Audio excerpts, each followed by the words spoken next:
The low poly aesthetic was born out of necessity rather than as a design choice. The low processing power of computers in the early 90s meant that for artists looking to move into the burgeoning 3D market, concessions had to be made. They had to find a way to simplify their characters and environments and let a player's imagination fill in the rest. The power of modern PCs and consoles now allow for high poly, photorealistic graphics in real time, yet the low poly aesthetic remains, maturing and evolving into an art form of its own. At its core, the aesthetic is an expression of minimalism. 3D models made from a low number of connected polygons which create hard edges across its surface. It favours broad brushstrokes rather than fine detail and simple, often bold colour choices.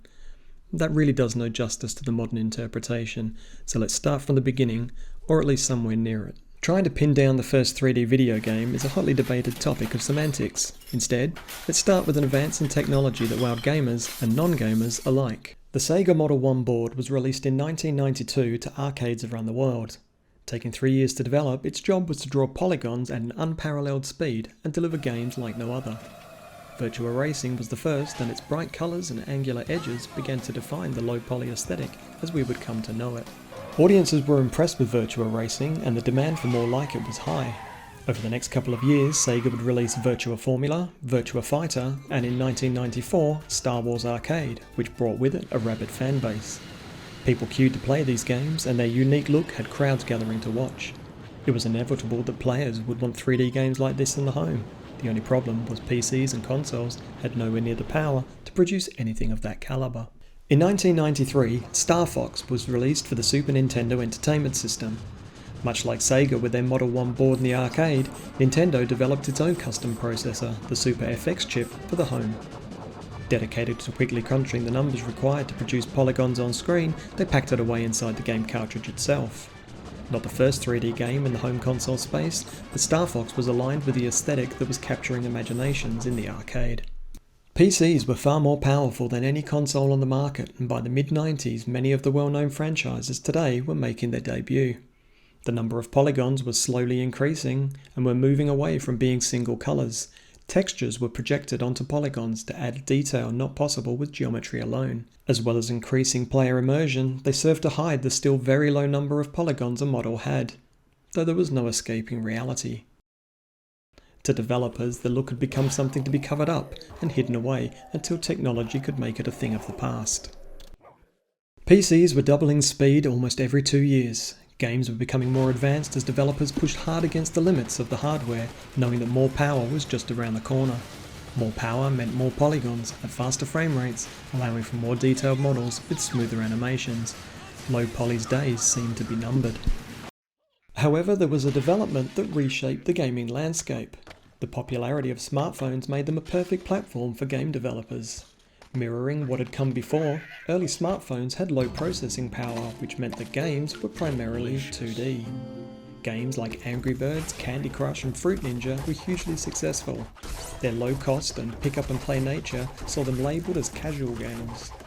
The simple, often one-dimensional game mechanics of casual games saw real gamers reject mobile, leaving them squarely for the dirty casuals. When smartphones became powerful enough, developers tried to appeal to this dissatisfied audience. Riding a wave of nostalgia, low-poly games began a resurgence. However, quality would soon become an issue. At the same time, powerful development tools that were once only within reach of professional game studios began to make their way to independent developers, often just one person trying to make games on their own. Best of all, these tools were free. This democratization of the games industry, however, came at a cost. Marketplaces like Apple's App Store and Valve's Steam on PC had dubious quality control and quickly became awash with subpar indie games churned out with little effort in the hopes of making a quick buck. 3D games more often than not featured poor quality, low poly graphics made quickly by unskilled artists. The stigma of low poly was born. Low poly meant lazy, it meant talentless, and it was not worth your time. But that didn't deter artists who saw the future of the style and the stories they could tell with it. Slowly their work would go on to bring credibility to the aesthetic by presenting low poly in ways we hadn't seen before. Lighting techniques that were used in games aiming for high levels of realism started being used in low poly games to bring depth, real emotion, or whimsical charm to their worlds, a far cry from the flat look commonly associated with the style that was dismissed as lazy. As the low poly aesthetic is popular with indie developers, games began to appear that would not normally be produced by big studios. Tackling serious, sometimes personal issues, these games resonated with smaller audiences and critics alike. Artists also saw a place in the market to sell professionally created low poly models. Taking less time to create than highly detailed ones, large theme collections could be produced that were cost effective and could ensure a cohesive style across a game. It allowed indie developers who couldn't afford artists to focus on gameplay and still produce good-looking games. So, I was a gamer and a software developer in the 90s, and I witnessed all of this in real time. I was one of the people queuing up in Time Zone for Virtua Racer. Tomb Raider on the PlayStation was a game changer, and when Quake came out, I didn't go to work for 3 days. Technology moved at a rapid pace and games were becoming more realistic and immersive, so why would I want to look back? I was one of those people looking down upon and discounting someone's work just because of the aesthetic. But in the last few years, my mind's really changed by what I've seen, and it's made me wonder what I've missed out on. But I didn't miss this one, because this is one of mine. And so is this, and this. Since I've been at SAE, low poly has helped me as a creator to quickly produce work to convey a single thought or a feeling or something that's really important to me. So what is the low poly aesthetic? To me, it's more than just simple shapes connected together with their hard angular edges to make a tree or a dog.